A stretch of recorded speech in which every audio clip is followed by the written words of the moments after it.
Now King Charles has taken the throne, a large part of his job will be to stay abreast of what's happening inside the Houses of Parliament. He'll do this with documents sent over daily in his red box, and he will also have a weekly meeting with the Prime Minister to get all the latest updates, just as the Queen did.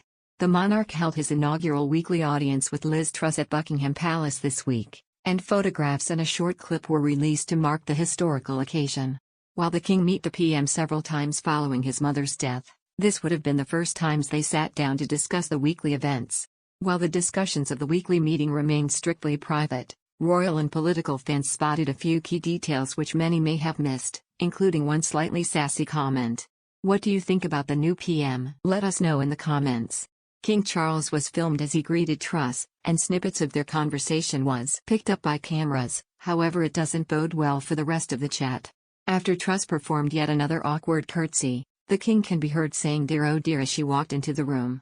It's been a disastrous start to the PM's time in Downing Street, and she's already faced heavy criticism from both her own party and the opposition. It's believed that tensions could rise between Charles and Truss, as sources have claimed that the pair may not see eye to eye on certain matters. She's already banned him from attending the COP27 meeting in Egypt next month, at which he was due to deliver the keynote speech on the climate emergency at the Global Environmental Conference. Just like the Queen, the videos and photos showed us that Charles likes to fill his office with family photos. There are several framed snaps around the room, including one of Prince Harry and Meghan Markle's wedding photos. The snap was taken by Alexei Lubomirsky in Windsor Castle shortly after their ceremony and features the couple's wedding party, including the Queen and Prince Philip. Prince George and Princess Charlotte are smiling brightly, along with Meghan's mum Doria, who was the only member of her family to attend the special day. The placement of the photo in Charles' office has extra significance following months of tension between him and his youngest son. Harry has hit out publicly at his dad several times, including accusing him of cutting him off when he quit the royal family and moved to the US. However, Charles paid tribute to Harry and Meghan in his first speech as king on September 9. He said, "I want to express my love to Harry and Meghan as they continue to build their lives overseas."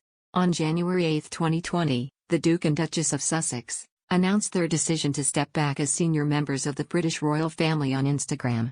They moved first to Canada before setting up home in California, where they now live with their children Archie and Lilibet. They returned to the UK in September for the Queen's funeral. It is still unknown whether the royal pair are expected to be home next year for King Charles Ives' coronation, which is taking place on May 6, as it coincides with their son's 4th birthday. Do you have a story to sell? Get in touch with us at yourmirror@mirror.co.uk.